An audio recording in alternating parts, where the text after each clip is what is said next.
Alô, alô? Alô, quem tá aí já?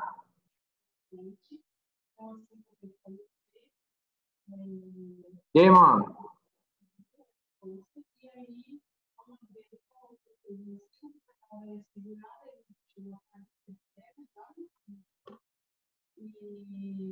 Mano, liga o seu microfone.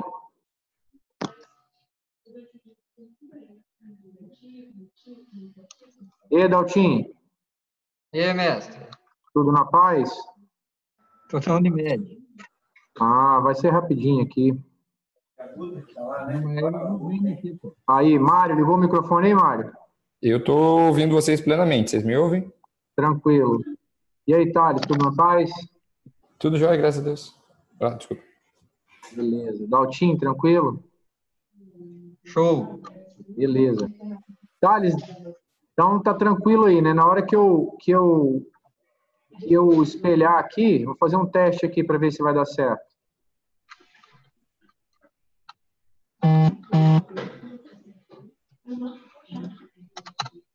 Tá conseguindo ver direitinho aí, Thales? Mário, Dalton, estão vendo aí? Sim, sim. Tudo certinho. Beleza. Tá ótimo. E aí, como é que estão as modas aí, Dalton? O que você arrumou aí hoje? Cara, tô indicando um pace aqui do Cheroto. Não. Aí eu vim agora, eu vou indo, já vou pra casa, vou assistindo, chegando em casa, já, como eu falei, né, tô vendo já de uma vez, né? Beleza. Eu coloquei aqui Mas no eu tô Zoom. de boa ali, ó. Ó. Funcional com frequência baixa. Doença do nó. Ganhou Maior uma... que 80 anos não ganhar uma capacinha, não tem como. Rapaz, essa semana você tá rico, hein? Você vai fazer outro sábado. Não precisa nem dar Eu, hein? plantão. Tá doido. E aí, Tô Mário, numa quebrada que arroz terceiro. operou alguma coisa aí, Mário, hoje? Tem um paciente pra gente botar na urgência aqui agora e aí, enquanto o pessoal vai tocando uma parte ali do procedimento, a gente já entra na sequência. O Mário, o Thales e Dalton. O Mário é meu irmão, ele é cirurgião oncológico lá em Sorriso,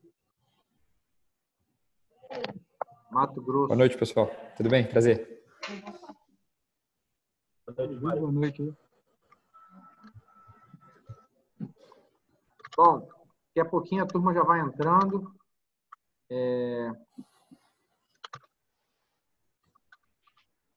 E a gente vai dando prosseguimento.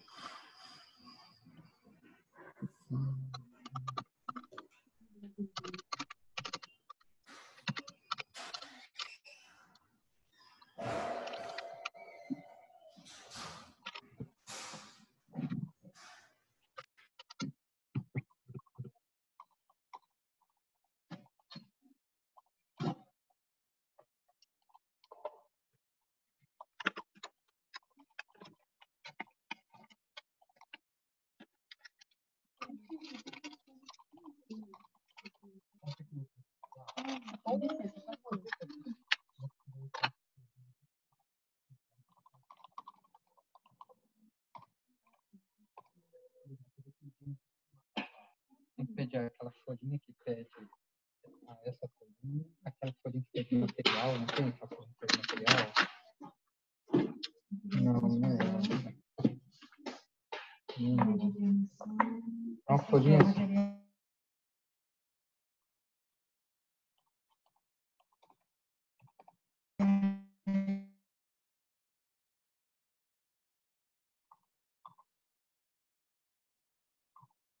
Isso, aí você tem uma dietista.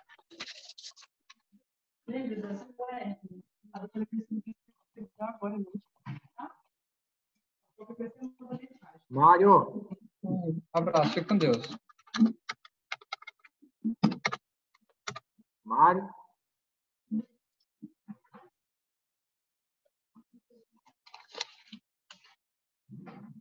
Mário, tá me ouvindo aí?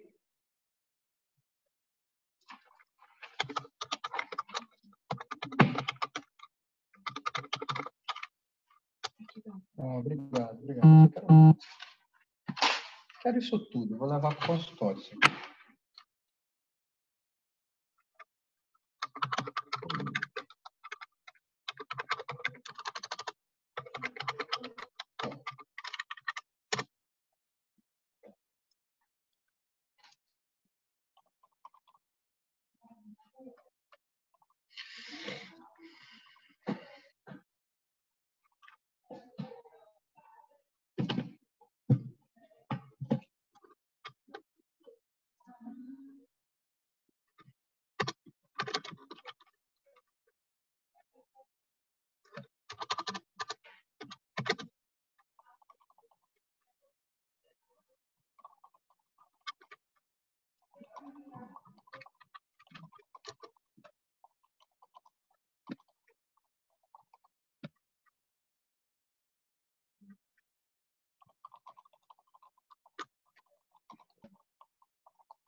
Doutor Dalton.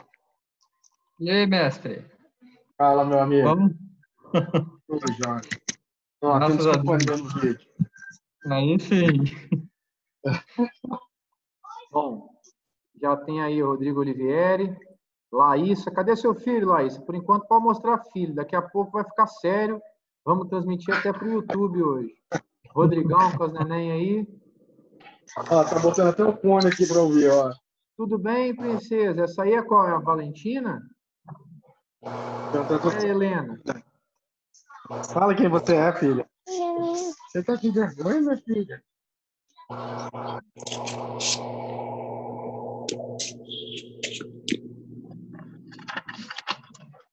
Helena. Por que eu vou começar? Hã? Fone é pra escutar e falar. Quer ver aqui também, né?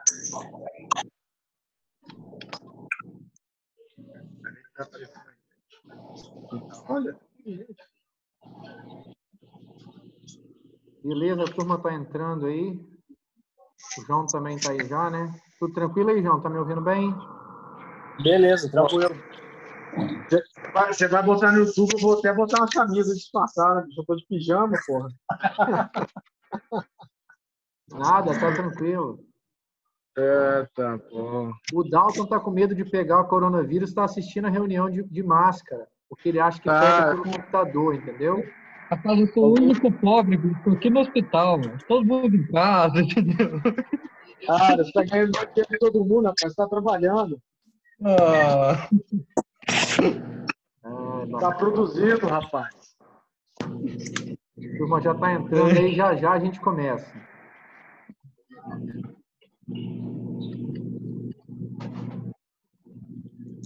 Ô, Thales.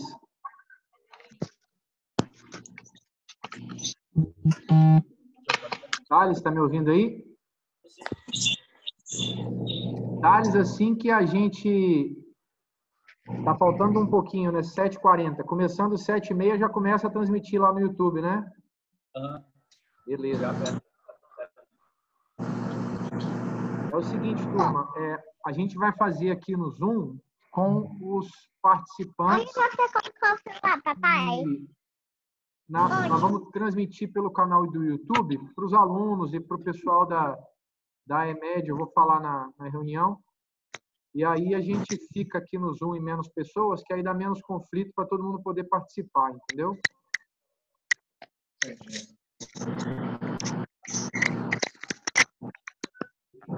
Ô, João, a Naísa te ligou? Oi? Naísa te ligou? Ela chegou a me ligar, mas não consegui atendê-la. O que foi? Então, ela falou que ela queria te passar sobre o resultado da lesão, que ela repetiu a coluna, né? Sei. E aí, na verdade, ela classificou, parece que aquela primeira coluna, Veio uma LST granular com 18 milímetros, não é isso? isso, ela classificou como essa mesma LST aí, ela acha que tem 10 milímetros e está a 18 centímetros da borda anal. Mas, basicamente, ela falou que está resultado mantido em relação ao do ano passado. Em algum momento na apresentação eu vou colocar. E a gente repetiu o tomo de tórax e abdômen também, que vieram mesma coisa do ano passado, entendeu? Sim. Então o cara deu sorte aí, segurou a doença, não progrediu, não. O que aconteceu com ele? Ele não procurou mais atendimento? Você sabe? Eu não Cara, ano passado ele não procurou atendimento. Esse ano ele procurou em abril e já fez atendimento. Ele foi o eletro dele de abril é do dia 3. Então, do dia 3 de abril, ele foi atendido, fez esse cintilo, internou para fazer o CAT, fez o CAT. Depois que ele procurou a gente lá na parte do risco cirúrgico, ele já, em um mês, a gente conseguiu ajeitar. Então, na verdade, ele perdeu mesmo o segmento por conta própria. Entendi. Tá. Paulo, você acha que você vai fazer quanto tempo de live aí?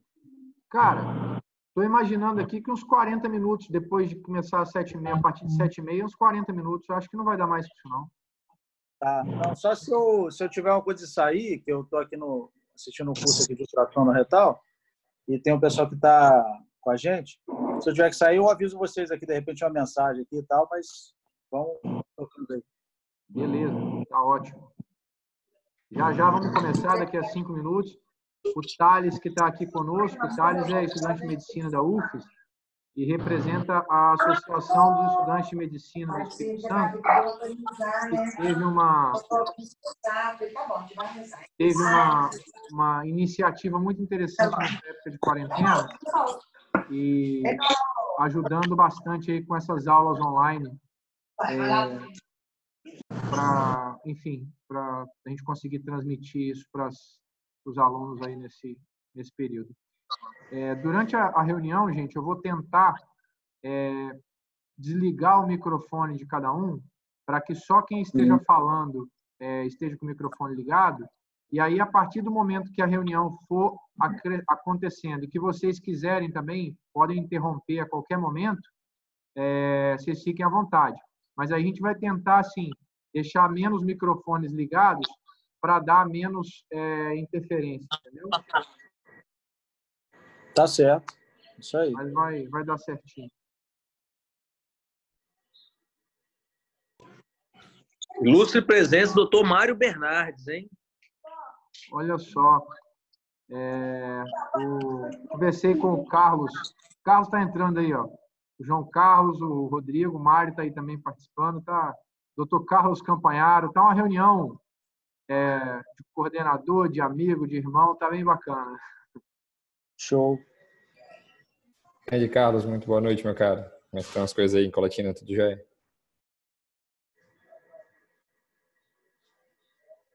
Tudo beleza aqui, pessoal. Boa noite aí. Boa discussão aí para todo mundo. Vou prestigiar aqui de casa. Um abraço. Pô, Carlão, segunda reunião de vídeo com você hoje não dá não, hein, bicho?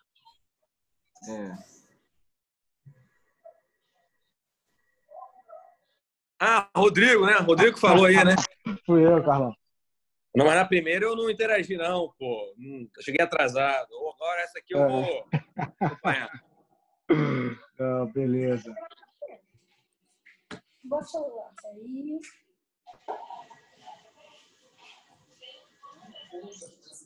O que aconteceu?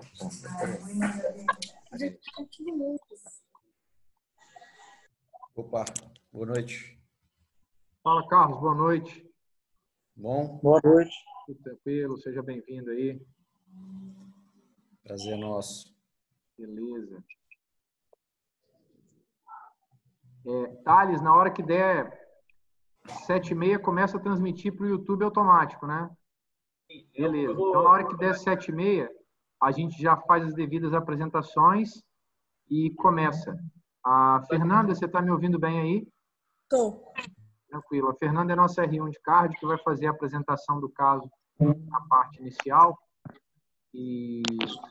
Professor, vamos começar a transmitir desde agora para vencer qualquer problema técnico às 7h30? Perfeito, pode começar. Na hora que der às 7h30, eu faço as devidas apresentações, beleza? Eu estou com o YouTube aberto no outro computador aqui. Assim que começar a rodar, eu te falo que está tudo certo, viu?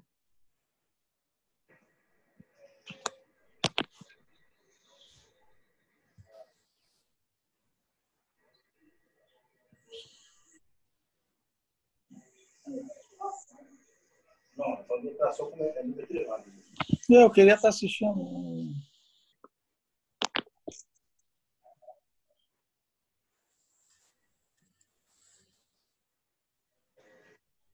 Bom, de tudo, essa crise vai ajudar em alguma coisa, né? Eu não lembro da gente aqui, Rodrigo, Carlos e Campanharo, e João Carlos Nepomuceno, de ter feito uma reunião com todo mundo presencial para discutir um caso, né? Então, você vê que a crise está ajudando de alguma forma.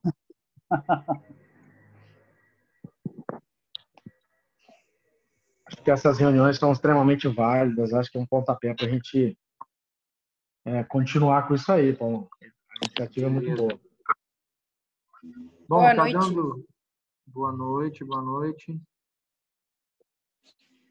Oi, eu. Dei boa noite para Vamos todos. lá, Boa Raquel noite. tá aí, né? Dando boa noite. Boa noite, Raquelzinha. Seja Boa bem-vinda. Bom, 19h30. Thales, já estamos transmitindo no YouTube. Eu ainda não estou vendo aqui a transmissão. Será que é o delay?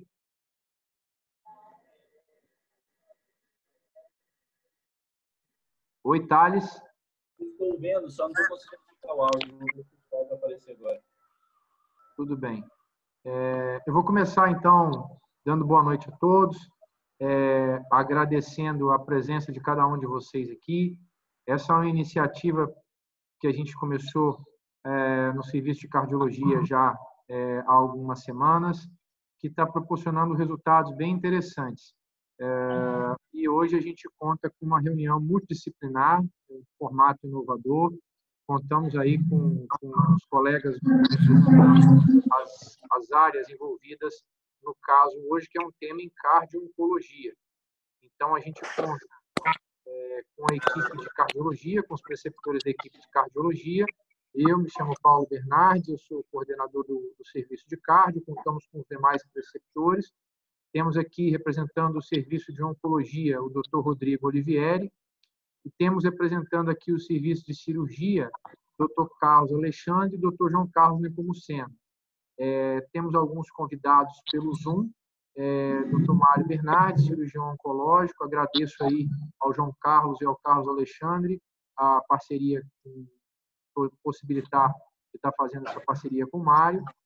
Gostaria de agradecer também aqui como convidado o Pablo, que ajudou muito na formação dessa apresentação, com os vídeos da hemodinâmica, a Raquel e a Fernanda, nossa residente, que vai iniciar a apresentação.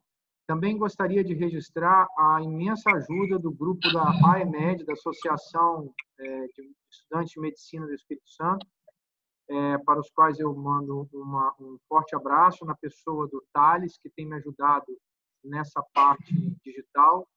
Gostaria de agradecer aos residentes do Hospital Maternidade São José e gostaria de agradecer aos queridos alunos de todas as turmas do hospital, em especial a turma 11, que agora, nesse momento, já vão começar a nos assistir no YouTube. Eu vou... Thales, está me ouvindo aí? Estou ouvindo sim, professor. Mas eu acho Como é que está aí? O áudio para o YouTube. Tudo bem, eu vou fazer o seguinte, Thales. Eu vou... você joga o vídeo, por enquanto, para o pessoal começar a acompanhar, e depois você tenta ir consertando o áudio, e eu vou gravar também a reunião. Qualquer coisa a gente posta a reunião gravada depois na página da EMED, pode ser? Está passando. De áudio. Oi? O vídeo está passando normalmente, só estamos com plano de áudio mesmo, mas eu estou tentando resolver aqui. Beleza. Qualquer coisa, se você achar que vale a pena disponibilizar o link do Zoom, mas aí tem que lembrar o pessoal de entrar com o microfone desligado. A gente está com o Zoom profissional, consegue até 100 participantes simultâneos. Já estou vendo aqui o vídeo no YouTube, e aí você comanda o áudio e nós vamos começar a reunião, ok? Bom, já agradeci a todos o direito, vou espelhar aqui para a gente começar a reunião. Só um segundo. Peço que todos desliguem o seu microfone. Nesse primeiro momento, a gente deixa eu e a Fernanda com o microfone ligados, que vamos fazer as apresentações iniciais. Fernanda, com você. Boa noite, gente. Tá todo mundo me ouvindo? Bem? Sim, sim. Ok. Eu sou a Fernanda, né, residente do primeiro ano de cardiologia do serviço. Então, vamos começar com a apresentação do caso. Bom, estamos falando de um paciente, um senhor de 78 anos, né, AD, masculino, branco, natural de Santa Teresa e residente... Ah, o meu tá tampando aqui. Espera só um minuto. Deixa eu jogar bem para cá. Conseguiu? Residente... Acho que está melhor. Residente de Marelândia, um lavrador aposentado. A queixa principal do paciente é que ele vem ao hospital para realizar um cateterismo. De história da doença, né, atual. Tudo começa em 2019. O paciente ele inicia uma investigação de um quadro de emagrecimento de 8 quilos em 15 dias, um emagrecimento importante, né, assim como outros sintomas, fraqueza, dinamia. E nesse contexto de investigação foi realizada dentre outros exames, uma colonoscopia, que veio diagnosticando um adenocarcinoma de região reto-sigmoide. Isso foi feito em junho de 2019. E aí, então, o paciente iniciou um acompanhamento com a equipe de oncologia e a equipe de cirurgia oncológica. Foi proposta, então, como tratamento, né, uma cirurgia de reto-sigmoidectomia. E aí o paciente procura o nosso serviço, né, para realizar o risco cirúrgico ambulatorialmente. Ok, já vamos. Pronto. Pode ir. E aí, durante o risco cirúrgico, né, durante a consulta, o paciente foi questionado, ele referiu um quadro de dor precordial, em queimação, né, em peso, há cerca de mais ou menos uns 6 meses, mas uma dor aos grandes esforços, né? Ele precisava caminhar longas distâncias, subir vários lances de escada, ele falava muito durante a relação sexual também. Era uma dor sem irradiação, que melhorava com repouso, sem demais sintomas. Então, chamou atenção. De antecedentes, ele é hipertenso, dislipidêmico, negava diabetes, negava eventos cardiovasculares prévios, nega tabagismo, etilismo, tem de antecedente aí uma cirurgia ortopédica de joelho direito há 35 anos e tem um quadro de colelitise. Ok. Medicamentos que ele usava, só para a gente saber aqui, nalapril, uma clortalidona, simvastatina, alodipino e alprazolam. No exame físico não chamava muita atenção, né? Um paciente forte, né? Um shape bom. Um pouco ali só a questão da ausculta cardiovascular, que ele tem um sopro sistólico em foco mitral, mas nada mais, sem outras alterações. Ok.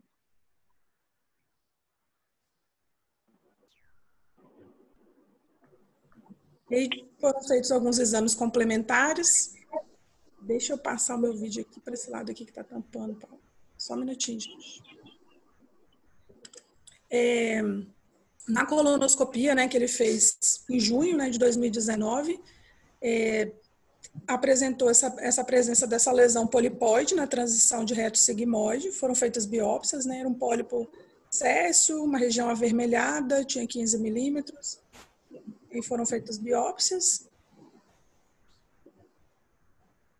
Sem outras alterações, né? E o exame histopatológico constava um diagnóstico de adenocarcinoma moderadamente diferenciado, úlcera infiltrante dessa região.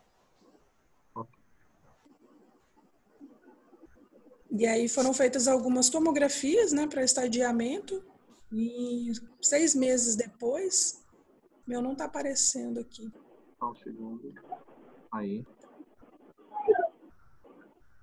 Tomografia também era foi um exame que não chamou, né? Foi feito com contraste. Na pesquisa de metástases ou algumas outras alterações, também não chamava muito atenção, né? Os órgãos de densidade homogênea, sem linfonodomegalias. No final ali que ele relata esse espessamento parietal focal na transição do reto sigmoide, né? De aspecto inespecífico, mas deu para ver ali alguma alteração na região. Ok.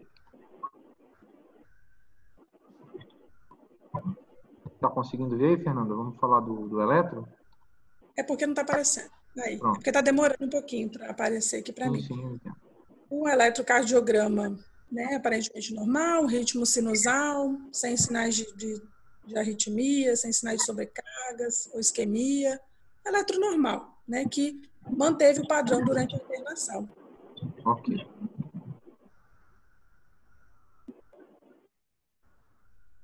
O eco apareceu aí, Fê? Apareceu. Aí, ecocardiograma, né, até recente, compatível mesmo com o senhor, né, da idade dele, de 78 anos, um aumento discreto do átrio esquerdo, uma fração de ejeção boa, de 64%, e algumas alterações discretas de válvulas, né, estenose discreta de válvula aórtica, da mitral, e insuficiências mitral tricúspide aorta de grau discreto também. Ok. Nada que chamasse muita atenção.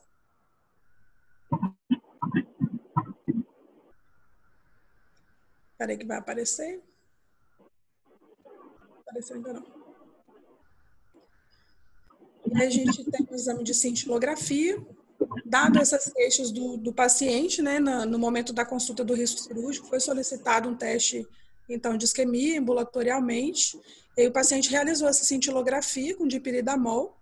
E a gente pode perceber ali as imagens mais inferiores, né, o Paulo vai apontar aí, que a gente percebe em repouso o traçador, né, mostrando a parede toda certinha, e depois com a medicação, né, com dipiridamol, a gente percebe ali uma ausência do traçador na região, nas paredes anteroseptal e apical. Dá para perceber bem ali. E aí, o exame vem, né, com laudo sugerindo uma presença de isquemia moderada, estimada em 10% do ventrículo esquerdo. Então, envolvendo aí o segmento distal apical da parede anteroseptal. Ok. O Alex entrou aí? Alô, Alex, me ouve bem?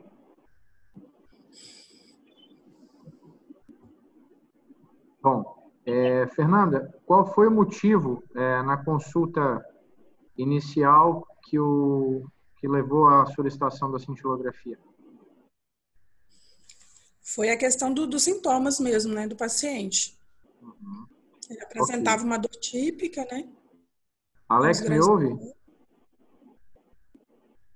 Bom, o Alex está com algum problema para nos ouvir, mas basicamente o paciente com quadro de uma angina típica, certo? Com classe funcional estável, né? Mas uma realização de um exame, de uma cirurgia, uma proposta de uma cirurgia de grande porte, foi optado por solicitar uma cintilografia, e a cintilografia conclui com a presença de isquemia moderada estimada em 10% do ventrículo esquerdo. Bom, só um segundo, estou só admitindo as pessoas aqui na reunião. Eu estou ainda um pouco, como é que eu posso dizer, iniciante nessa modalidade, mas devagarzinho a gente vai ajeitar. Bom, vamos continuar aqui na apresentação. Vocês estão vendo a apresentação direitinho? Está espelhada direitinho? Fernanda, me dá um retorno. Okay. Os demais, ok? E aí, de exames laboratoriais também, o paciente não chamava muita atenção, foram colhidos o CEA, né, o CA199, que vieram resultados normais, né? E de perfil lipídico ali, um LDL de 154, mas sem outras alterações. Ok. Bom, A partir desse momento eu vou fazer algumas colocações aqui. Qual a visão da parte da cardiologia após esses exames iniciais? Vamos lá. A visão da cardiologia após os exames iniciais é a seguinte. Paciente, vocês estão conseguindo ver o paper todo ou a janela está na frente? Dá para ver. Tá. O pessoal aqui no YouTube que perdeu um pouquinho do áudio e agora está nos acompanhando pelo Zoom, eu vou fazer uma pequena revisão aqui do caso. É um paciente de 78 anos que procurou atendimento por um quadro de emagrecimento. Foi realizada uma colonoscopia que demonstrou um adenocarcinoma na junção reto-sigmoide. Na realização do risco cirúrgico, paciente com quadro de dor precordial do tipo A, angina típica, em queimação aos grandes esforços. O cardiologista que fez o atendimento optou, segundo os sintomas que o paciente apresentava, por solicitar uma cintilografia de perfusão miocárdica. A cintilografia de perfusão miocárdica demonstrou isquemia em mais que 10% no segmento distal da parede anteroseptal e também na parede apical. Portanto, conforme vocês podem observar nesse esquema aqui do pessoal do Cardio Papers, a presença de isquemia acima de 10% em teste não invasivo, ele é um achado de alto risco na DAC crônica e indica prosseguir a investigação. Portanto, foi o Dr. Alex, do nosso grupo, que atendeu esse paciente, optou por indicar realização do cateterismo. Dr. Sérgio Maranha, está nos ouvindo bem? Estou ouvindo, Paulo. Ok. Dr. Sérgio, eu vou passar aqui o cateterismo. Gostaria, por favor, que você comentasse os filmes e as lesões para nós, por favor. Pode ser? Sim.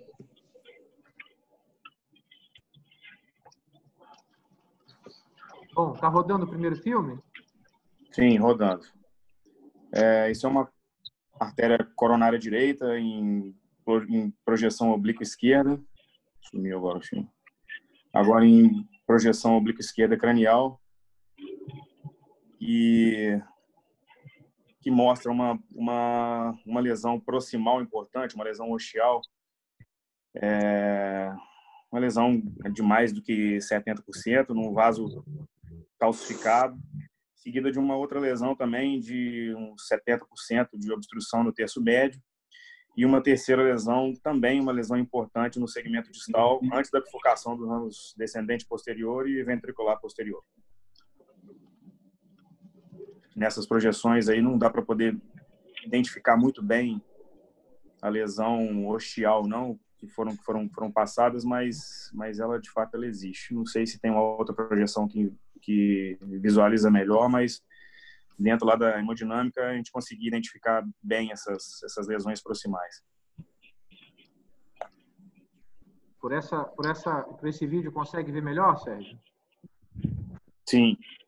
A lesão está bem alta, tá vendo? Próximo da origem do catéter. Certo. Isso. E a primeira lesão. Ou seja, uma lesão proximal, isso, num vaso calcificado. Repara que você consegue enxergar o esqueleto do vaso antes de você fazer a injeção coronariana. Você vê uma sombra, né? Um sombreado um pouco mais escuro, denotando calcificação no vascular. Ok. Vamos continuar aqui a realização do exame. E a coronária esquerda, na ponta do catéter do tronco da artéria coronária esquerda, que reflui contraste bem para a raiz da aorta, não mostrando nenhuma lesão importante. E esse primeiro vaso que desce, aí, o vaso mais importante, é a artéria descendente anterior. Deixa eu correr aí. Se puder dar uma pausa. Essa projeção é uma projeção de oblíqua direita caudal, que mostra que a descendente anterior, o vaso superior, é a descendente anterior, que também tem um componente de cálcio proximal. Antes da injeção, dá para poder ver nitidamente, né? Nesse ponto ainda não, mas que existe uma obstrução proximal mais importante do que aquela evidenciada na artéria coronária direita, uma obstrução em torno de 90%. Ok. Para baixo, a artéria circunflexa, que é um vaso importante também, mas não dominante em relação à artéria coronária direita, que não mostra nenhuma obstrução importante. Ok. Eu queria que você colocasse em Spider a projeção que dá para poder enxergar melhor o cálcio e deixar a imagem rodando antes de pintar a coronária. Isso, nesse ponto. Agora dá para poder ver bem o esqueleto de cálcio na artéria descendente anterior proximal, que é um lugar muito comum de ter calcificação. Okay. E a lesão grave proximal que justifica o achado cintilográfico. Ok. Deixa rodando a imagem, que a lesão ela vai se mostrar mais importante do que ela de fato aparenta para quem habitualmente não vê cateterismo. Ok. Tem esse quadro aí na frente, tá um pouco atrapalhando, mas eu acho que deu para poder ver. E a ventriculografia esquerda mostrando-se normal, com contratilidade normal em todas as paredes. A parede superior anterior, a parede apical e a parede inferior, sem alterações de contratilidade, que foi identificado também pelo ecocardiograma, o método padrão ouro. Ok. Bom, e a conclusão do cateterismo?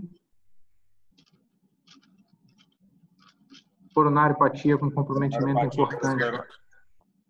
Isso, com um comprometimento importante da artéria descendente anterior, proximal e da coronária direita, em 3 pontos. Ok. Agradeço ao Dr. Sérgio Maranha. E vamos ao dilema do caso. Eu aproveito para fazer um resumo de 30 segundos do caso, porque tem muitos estudantes, a nossa transmissão no YouTube ela não logrou êxito, então nós mandamos o link para todos entrarem aqui pelo Zoom. Agradeço a presença de todos mais uma vez. Basicamente, um paciente, gente, de 78 anos, com quadro de adenocarcinoma de transição reto-sigmoide, que durante a realização do risco cirúrgico descreve sintoma de dor precordial típica aos esforços. Durante propedêutica adequada, o paciente apresentou inicialmente uma cintilografia com mais de 10% de isquemia na parede anteroseptal e apical, achado esse de alto risco nos pacientes com DAC crônica, e foi optado dessa forma por realização de um cateterismo. Nesse cateterismo cardíaco, a gente tem lesões de 70% na coronária direita e uma lesão importante de 95% com bastante cálcio na região proximal de descendente anterior.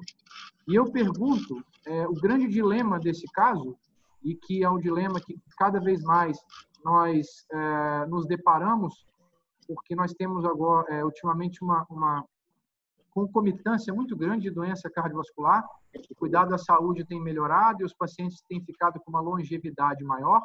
Portanto, temos um paciente com uma doença oncológica grave e uma doença cardiológica grave. Gostaria, então, nesse momento, de ouvir a opinião da equipe de oncologia, aqui representada pelo Dr. Rodrigo Olivieri. Rodrigo, com a palavra, Dr. Rodrigo Olivieri. Bom, boa noite a todos. Tendo em vista a doença de base dele, que é o adenocarcinoma de reto alto, né, reto sigmoide, a indicação seria uma cirurgia primária de sigmoidectomia e, enfim, ele se encontra com uma doença cardiológica grave, né, que tem indicação de tratamento cardiológico também e o tratamento oncológico. Tendo em vista, acredito, uma doença que vai ter feito uma cirurgia um pouco mais extensa, e a equipe da cardiologia avaliou esse risco, eu acho, diante desse caso aí, tem que realmente abordar a parte cardíaca primeiro. Eu não sei qual seria a programação de vocês em termos de abordagem cardiológica, né? Seria angioplastia ou uma enlace. O fato é, ele precisa tratar as duas doenças, né? ele tem um câncer de reto alto, que depois da cirurgia nós vamos ver se ele vai ter indicação ou não de fazer um tratamento adjuvante. Nesse caso, a gente está falando de quimioterapia, né? Pelo estadiamento e pela colonoscopia, aparentemente se trata de uma doença localizada, uma doença pequena que talvez não precise de quimioterapia. O problema é se esse paciente tiver uma indicação de quimioterapia, o que a gente basicamente usa, né, em todos os pacientes é a fluoropyrimidina, né? Que ela tem um perfil de toxicidade de causar vasoespasmo coronariano. Isso é raro, mas pode acontecer. O paciente já com doença coronariana grave, isso pode ser um risco grande. Por isso que, sim, nessa discussão, em tratar primeiro a parte cardiológica antes mesmo de operar o paciente.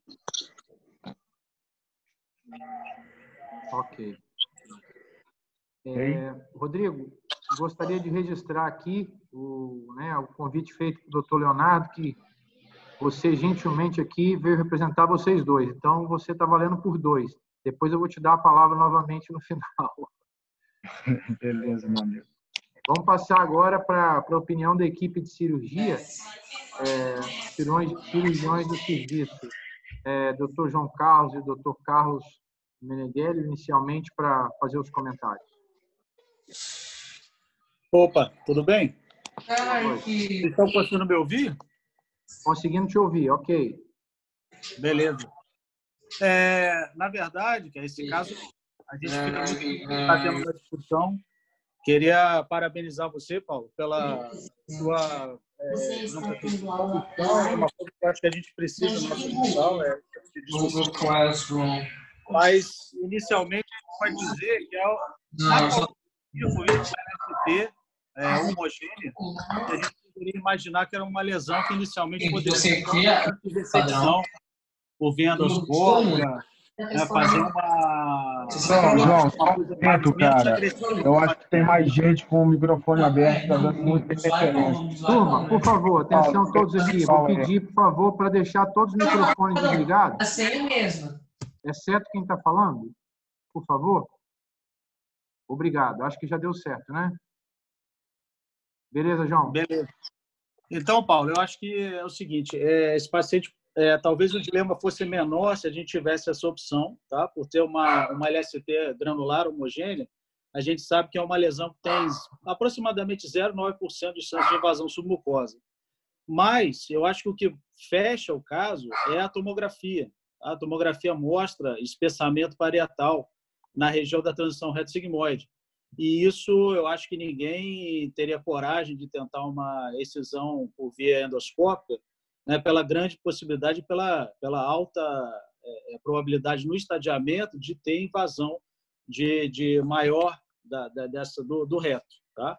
Então, eu acho importante que seja pensado realmente numa cirurgia oncológica de tratamento com intenção curativa, né, de uma doença local, né, ou seja, uma retossigmoidectomia, e avaliar realmente o paciente, provavelmente com anastomose primária, para poder tratá-lo. Agora, a questão que fica, e realmente esse é o motivo da discussão, é a questão cardiológica, que eu acredito que deve ser tratada primariamente, né, e, posteriormente, o paciente ser submetido à cirurgia.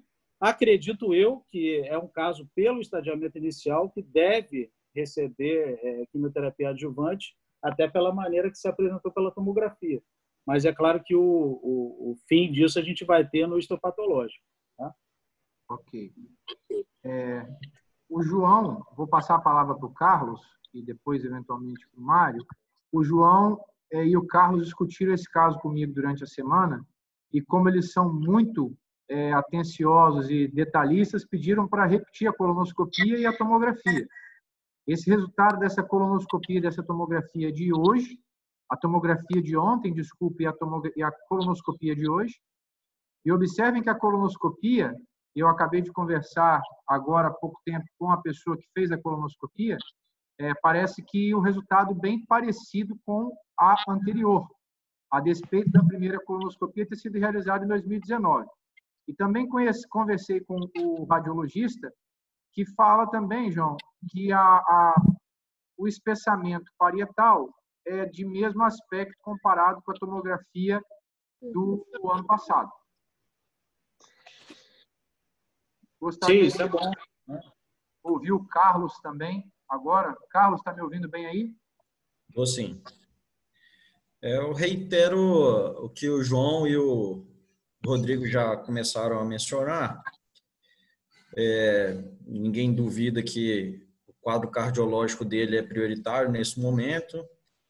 A gente viu aqui nos exames repetidos de estadiamento a nova coluna e a tomografia que aparentemente a lesão não apresentou progressão.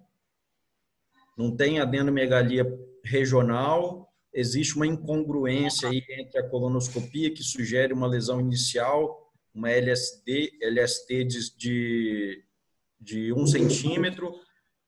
Entretanto, na tomografia a gente já vê um espessamento de parede, não é o exame recomendável para a gente avaliar invasão de parede, mas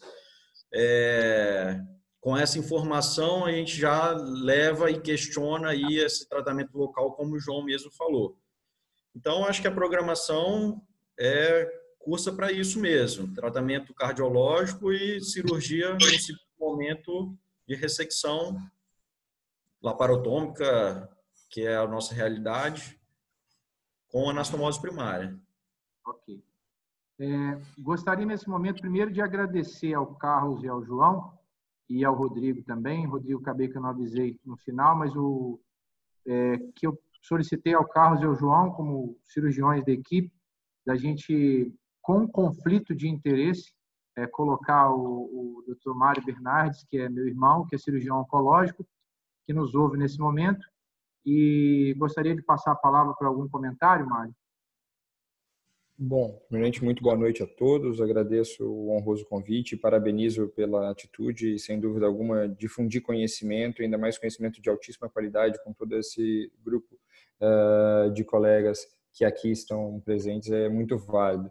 Eu me recordo da época que a gente estava na faculdade, o quanto que era interessante a gente contar com a opinião de professores e cirurgiões oncologistas, clínicos, enfim, cardiologistas, toda a equipe que está no dia a dia. Isso engrandecia muito a nossa formação como aluno. Então, eu primeiro parabenizo vocês pela atitude. Agradeço também a disponibilidade da gente poder tecer talvez algum comentário. O que eu particularmente percebo é que realmente aquilo que o Carlos falou, tem uma incongruência entre o achado da colonoscopia e o achado da tomografia. Esse espessamento parietal que ele destaca ali na transição reto-sigmoidiana não é um espessamento que a gente está acostumado a ver num paciente com uma lesão de 1 centímetro de diâmetro. O CEA desse paciente não vai mudar a conduta, muito provavelmente ele vai estar normal. Não tem nenhum sinal de disseminação à distância, fígado ok, não tem disseminação pulmonar, não tem adenomegalia regional. Sem dúvida, o quadro cardiológico dele nesse momento inspira mais cuidados do que o quadro oncológico. A gente sabe que se nós estivermos pensando que esse espessamento realmente seja um tumor T2, T3, difícil da gente ver um T3 com 1 centímetro de diâmetro, mas precisamos levar em consideração. Mas se a gente imaginar que esse tumor, baseado na colonoscopia, é uma lesão precoce, talvez um T1, nós vamos pensar aí que para ele se tornar um T2, nós vamos gastar aí em torno de 8 meses de tempo, né? Nós já corremos um tempo atrás, né? Em novembro ele tinha o diagnóstico já, e agora ele precisa, sem dúvida alguma, ter celeridade no tratamento.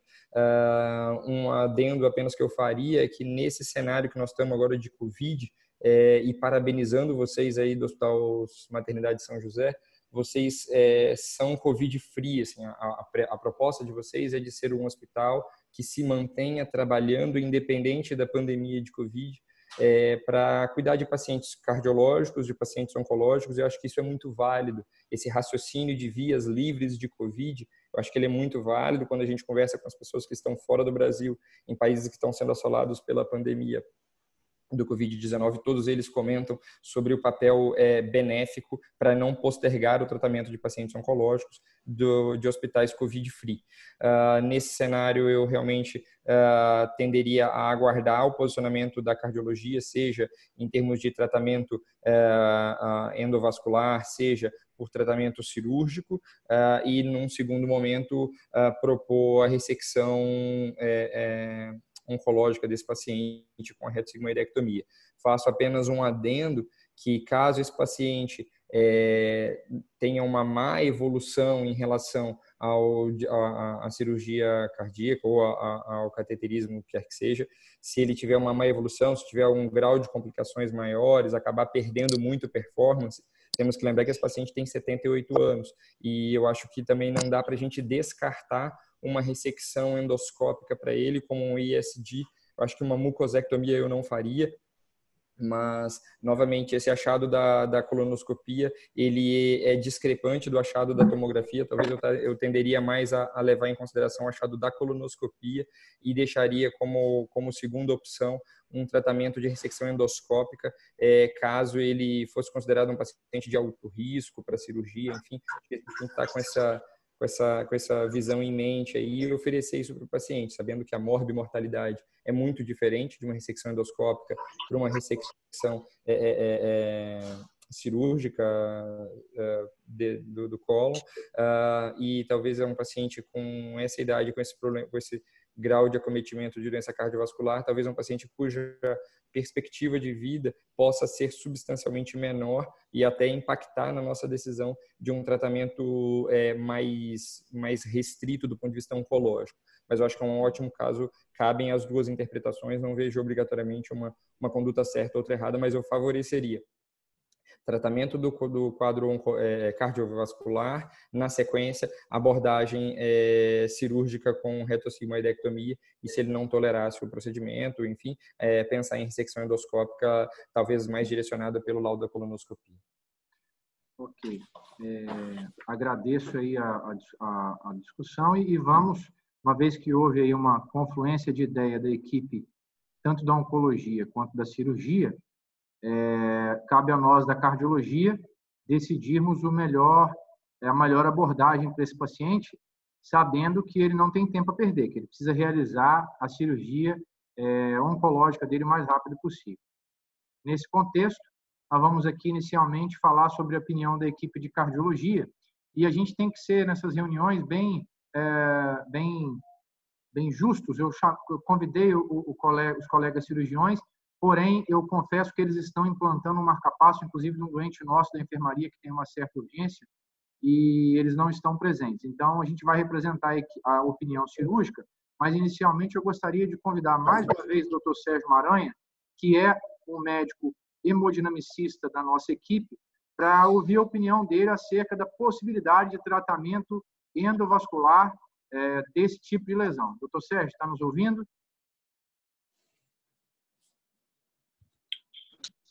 Sim, Paulo, estou ouvindo bem. Estão me ouvindo? Estamos. Pode estar com você a palavra. Bom, diante do quadro, né, exposto, né, já sabendo que há a necessidade de se fazer uma intervenção cardiológica, são duas as possibilidades, né? O tratamento cirúrgico ou o tratamento percutâneo. Você quer que a gente já comece a comentar já sobre indicações ou fala diretamente a respeito do tratamento percutâneo? Gostaria que você nos dissesse assim, da possibilidade de fazer o tratamento percutâneo, qual seria a sua...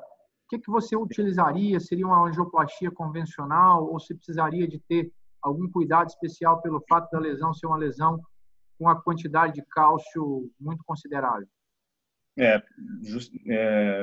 Justamente por esse motivo mesmo, né? A lesão calcificada é um grande temor dos médicos hemodinamicistas, né? Quando se tem cálcio e curva, você tem um risco maior de complicações peri-procedimentos, né? Principalmente quando se fala em relação à perfuração coronariana e dissecções coronarianas que podem levar a um quadro desfavorável, né, de uma síndrome coronariana aguda peri-procedimento. No caso desse paciente, a lesão da artéria descendente anterior, que teoricamente seria a lesão abordável, né, guiada pela cintilografia, é uma lesão bastante calcificada, pelo menos angiograficamente, né? A gente não tem o método padrão ouro para poder identificar o grau de calcificação dessas lesões, que é o ultrassom intravascular, onde você tem uma ideia melhor, né, sobre o tipo de cálcio que porque existem dois tipos de calcificação. Tem o cálcio superficial e tem o cálcio profundo. O cálcio profundo é o cálcio que a gente costuma quebrar, entre aspas, com uma certa facilidade, digamos assim, durante o tratamento percutâneo de uma lesão menos complexa. Em virtude de angiograficamente ser uma lesão bastante calcificada, né, existe o temor de você entrar para se fazer o tratamento percutâneo desse caso e você até conseguir passar o fio guia, né, que é um fio 0,014 milímetros, colocar o fio guia no leito distal para poder guiar o seu balão. E no momento da pré-dilatação, devido ao grau de calcificação, você não conseguir fazer uma pré-dilatação eficaz dessa lesão. Você não conseguir preparar essa lesão para poder receber o stent, que é o grande motivo a grande finalidade do tratamento. Então, diante disso daí, existe a possibilidade de utilizarmos alguns dispositivos, né, que teoricamente facilitariam a abordagem percutânea desses casos. Existe um aparelho chamado Rotablator, que é um aparelho que na década, no começo dos anos 2000, foi um aparelho que acabou caindo um pouco em desuso, e com o advento das angioplastias de oclusão total coronariana crônica, em que se vê casos parecidos com esses, né, de alto grau de calcificação, esse dispositivo ele está sendo mais utilizado ultimamente. Então, a gente adquiriu uma expertise que a gente havia perdido nos últimos 10 a 15 anos. Esse aparelho ele é composto por uma ogiva diamantada na ponta, ele é guiado por um fio guia, da mesma forma como um stent ou como um balão, em que você, através de um pedal, você imprime uma alta rotação nessa ogiva, que é diamantada, e através de energia cinética você consegue reformar essa placa, você consegue trabalhar a placa melhor.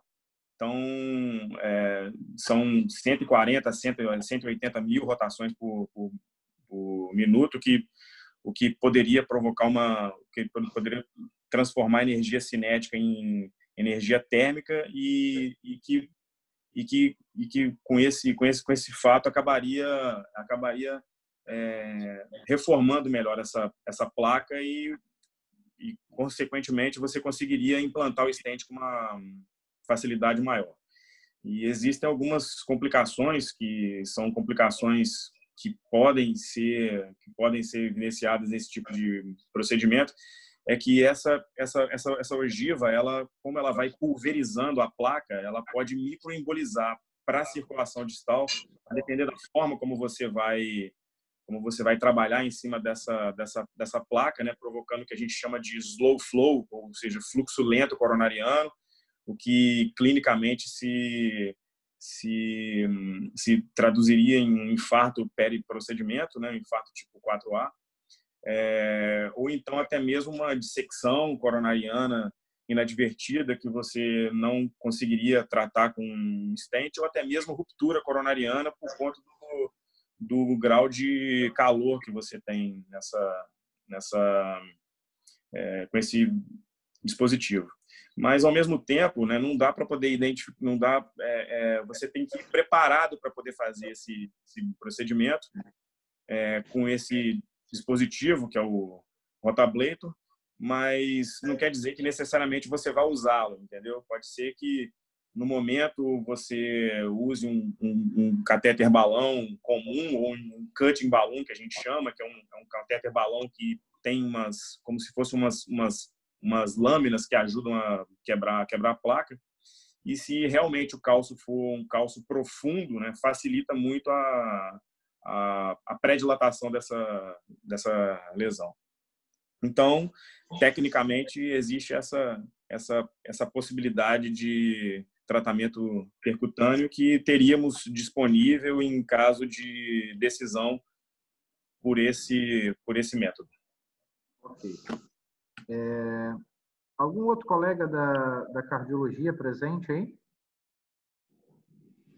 Deve ter a Raquel, o Alex, o Dalton também.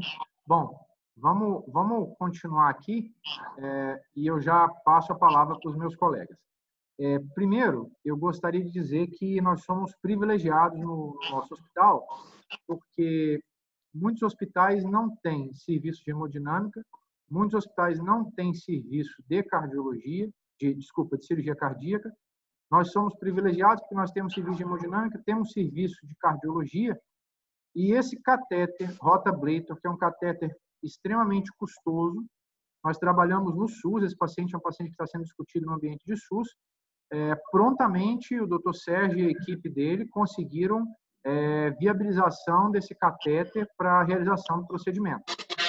Então, isso tem que ser aqui descrito, porque é muito bom a gente poder trabalhar com todas as oportunidades. Eu gostaria de discutir aqui um pouquinho da parte de cardiologia clínica em relação a isso.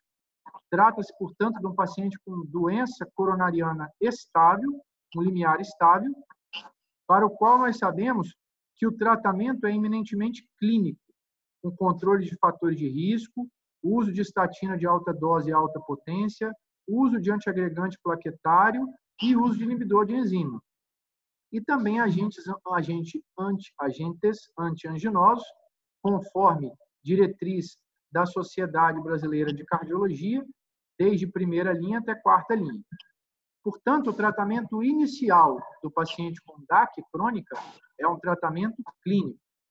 Porém, sabemos que alguns pacientes com DAC crônica vão precisar de intervenção, seja essa intervenção por cirurgia ou seja essa intervenção por angioplastia. E a diretriz de 2018 da Sociedade Europeia de Cardiologia traz essa tabela que muito nos facilita na explanação dessa questão. Nós vamos fazer revascularização em pacientes com angina instável ou isquemia silenciosa em duas situações. Faremos para melhorar o prognóstico ou faremos para tratar sintoma. Faremos para tratar sintoma com classe 1 nível de evidência A de indicação para aqueles pacientes que têm coronariopatia hemodinamicamente significativa, que tem presença de angina limitante ou equivalente anginoso limitante, apesar do tratamento clínico otimizado, que não parece ser o caso desse paciente. Ele tem uma angina aos grandes esforços, não limita a maior parte dos esforços dele, e também o tratamento clínico dele não estava otimizado. Porém, nós sabemos que também alguns casos devem receber a revascularização por questão de prognóstico. E chama a atenção de vocês para a primeira variável que esse paciente possui. Ele tem uma lesão de DA proximal de maior de 95%. Portanto, esse paciente tem classe 1 nível de evidência A de revascularização. E também tem uma segunda indicação, que é uma grande área isquêmica detectada por teste funcional, mais que 10% da carga da musculatura ventricular. Apesar do estudo isquímia ter demonstrado alguma coisa diferente em relação à lesão de DA proximal, nós estamos de frente a um paciente que tem uma lesão de 95% de DA proximal, com sintoma, com uma área isquêmica grande em risco e necessitando de fazer uma maratona. Ele será submetido a uma cirurgia de grande porte. Portanto, após discussão em equipe multidisciplinar, fica decidido que esse paciente realmente precisa de sofrer intervenção. Mas na decisão em angioplastia versus cirurgia, a diretriz de 2018 também traz para nós que nós devemos primeiro acessar o risco cirúrgico desse paciente e acessar o Syntax Score para ver a complexidade anatômica. E assim nós fizemos, calculamos o Syntax Score desse paciente, Syntax 1 deu 30, e o Syntax Score 2, como essa complexidade anatômica dele era uma complexidade considerável, a mortalidade em 4 anos para a angioplastia é um pouco maior que para a cirurgia. Optamos também por calcular o Euroscore, aqui está um pouquinho pequeno e eu aumentei para facilitar a visualização, o paciente sem muitas comorbidades outras que contraindiquem essa intervenção cirúrgica, sabidamente causadora de maior mortalidade, mas o Euroscore relativamente baixo, e também fizemos um STS Score relativamente baixo. E aí, essa mesma diretriz de 2018, com um slide muito elegante, traz para nós as situações, o que nós devemos ponderar na hora de indicar realização de uma angioplastia ou realização de uma cirurgia. E chama a atenção para os senhores que nós temos 3 pontos a se considerar na indicação cirúrgica para esse paciente. Primeiro, o paciente precisa ser submetido a uma cirurgia de grande porte na sequência.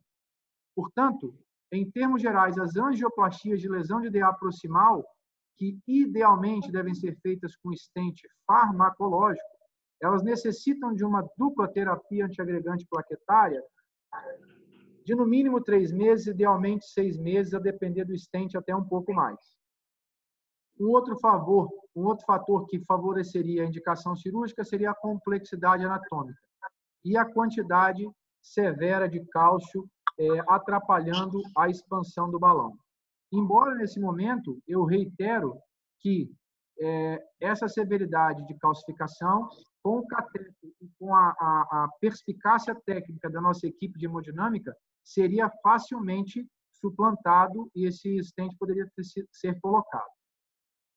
Porém, vamos ter que fazer uma consideração final para o paciente e eu gostaria novamente de ouvir algumas pequenas palavras aqui da equipe de oncologia e de cirurgia em relação ao seguinte: temos uma concordância, então, de programação cirúrgica oncológica, certo? Rodrigo Olivieri, Carlos, o João teve que sair, mas tem o Mário aí também. Uma palavrinha final de vocês. Posso começar? Pode, Rodrigo. Bom, eu não conheço o paciente. Como que é a performance desse paciente clinicamente? Como que esse paciente é? É um paciente já mais fragilizado? Um paciente bem. Estava colhendo café.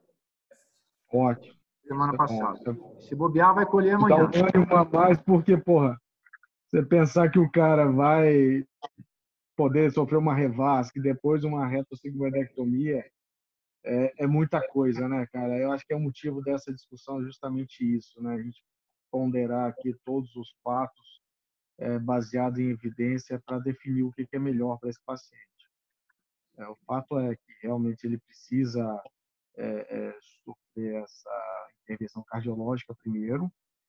E um ponto que o Mário colocou bem interessante é como que ele vai ficar depois. Se isso for realmente para uma revasc, será que não vale a pena, talvez, a gente fazer um tratamento mais conservador da parte oncológica, se o paciente ficar com uma performance comprometida, mais debilitado, né, fazer um tratamento endoscópico? São coisas que a gente vai descobrir, eu acho que depois. Não agora. O fato que a gente está entrando num consenso é realmente essa abordagem cardiológica primária. Né? A abordagem oncológica ela fica para um segundo tempo. Né? Vejo por esse lado. Ok. Carlos, o João não está aí, mas você como cirurgião da equipe do hospital... Então, é exatamente isso que o Dr. Mário e o Rodrigo acabaram de mencionar. Nós estamos fazendo um planejamento inicial, pensando nos melhores resultados. Existem discussões a posteriori com os desfechos que podem acontecer, inclusive a decisão de anastomose, não anastomose, o Mário mencionou aí, o paciente tem 78 anos, tem um performance cardiológico que pode se deteriorar após a primeira etapa de tratamento.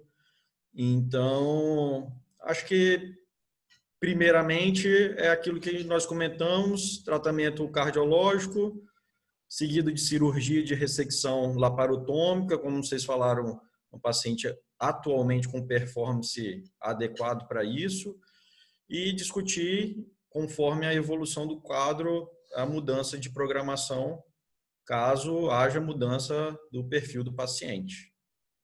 Muito sábias as palavras do Rodrigo e do Carlos. Mário, vamos terminar aí o comentário de cirurgia e oncologia? Sim, acho que é interessante, todas as ponderações acho que foram válidas, deu para perceber que não é um caso simples. O que eu apenas gostaria de reiterar aqui é parabenizar pelos resultados, na verdade, extremamente valiosos obtidos através de uma discussão multidisciplinar. A gente sabe, sem dúvida alguma, que é desafiador colocar isso em prática. Isso é desafiador no cenário público, isso é desafiador no cenário privado. Cada um de nós tem suas rotinas, cada um de nós tem seus horários, seja de consultório, seja de centro cirúrgico. Não é fácil a gente conseguir conjugar todo mundo para poder sentar na mesa ao mesmo tempo, ou no caso aqui, sentar de frente do computador ao mesmo tempo e discutir os melhores tratamentos para cada paciente, mas eu não vejo um outro caminho em termos de otimização de resultado oncológico. Eu tenho certeza absoluta que o tratamento multidisciplinar e essa discussão com planejamento prévio ela é extremamente válida, isso tem nível de evidência já proposto, o NCCN sugere fortemente que sejam feitos times de discussão multidisciplinar para os casos novos, é a conduta que a gente acaba fazendo aqui. E a gente tem que parabenizar vocês aí por conseguirem fazer isso nesse cenário público com um tão grande número de convidados, parabenizar os alunos aí que também estão participando, dizer que isso é extremamente honroso para a gente poder ver o estado do nosso coração aí, que é o Espírito Santo, está oferecendo esse benefício para os alunos aí. Parabéns a vocês. Muito obrigado. Ok.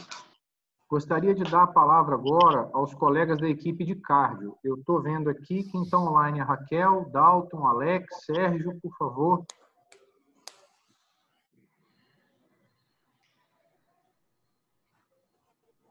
O pessoal está meio tímido aí. Alex, você gostaria, por favor, de concluir aí da parte de cardiologia clínica? Sim, falar um pouquinho. Por favor.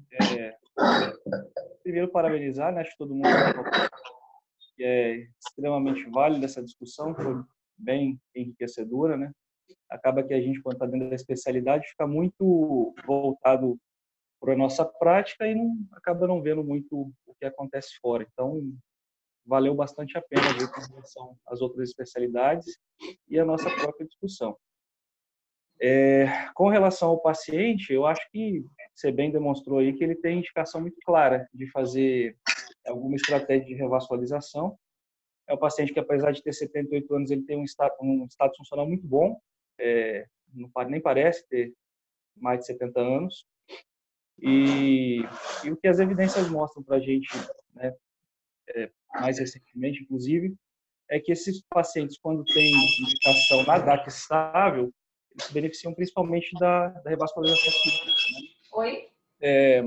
Oi, tudo bem? Então, é mais por esse caminho mesmo. Eu concordo com a sua opinião, que você falou do tratamento cirúrgico. É um paciente que tem indicação, que tem mais que 10% de isquemia, e a gente tem bastante evidência com relação ao benefício, inclusive de mortalidade a longo prazo para esse paciente. Então, eu acho que a gente tem que seguir por esse caminho mesmo, tratar a parte cardiológica primeiro. Acho que foi muito bem colocado pela galera da oncologia que isso é o mais importante agora, visto que a doença oncológica nessa fase não parece estar em estágio avançado e não está caminhando a passos muito largos. Então, eu acho que é por aí, né? Tratamento cirúrgico, vamos adiantar o caso para poder depois tratar a parte oncológica. Ok. Então, a gente conclui na parte de cardio em realização de revascularização miocárdica da artéria culpada, no caso, com cirurgia de mamária DA, o sonho do cirurgião, né? Raramente a gente indica uma cirurgia mamária DA, um tempo de SEC curto e liberação do paciente para a realização de cirurgia oncológica após 30 dias. Nesse momento, eu gostaria, mais uma vez, de agradecer a presença de todos, a começar, nós estamos aqui com 40, começamos uma transmissão jogando para o YouTube, tivemos que repensar essa transmissão e trazer para o Zoom. Estamos com alunos de medicina da Unesc, alunos de medicina da UFES, da Multivix, da UVV e da MSCAM. Gostaria de agradecer a presença dos alunos e dizer que nós vamos melhorar o formato dessas reuniões para cada vez mais vocês poderem participar. Gostaria de agradecer também a parceria com a equipe de cardiologia, com o serviço de cardiologia, ao qual a gente tem muito orgulho de pertencer, e também a equipe de oncologia e de cirurgia do hospital, que prontamente, com 2, 3 dias, nós conseguimos fazer toda essa discussão. Estamos aqui hoje com 1 hora já de discussão, que vai beneficiar única e exclusivamente o paciente e melhorar o nível científico de todos que aqui estão. Gostaria de, então, despedir, agradecendo a cada um que se tornou possível essa reunião e dizer para os senhores que apenas a primeira reunião de várias que nós queremos fazer multidisciplinares. Um abraço especial aos alunos da Unesc e, mais em especial, ainda a turma 11 que estão nos assistindo. Fiquem todos com Deus, uma boa noite e, se Deus quiser, Fernanda, amanhã ligar para esse paciente para que ele venha no domingo para poder operar na segunda-feira, para a gente entregar para o Dr. Carlos e para o Dr. João Carlos assim que possível. Um abraço a todos.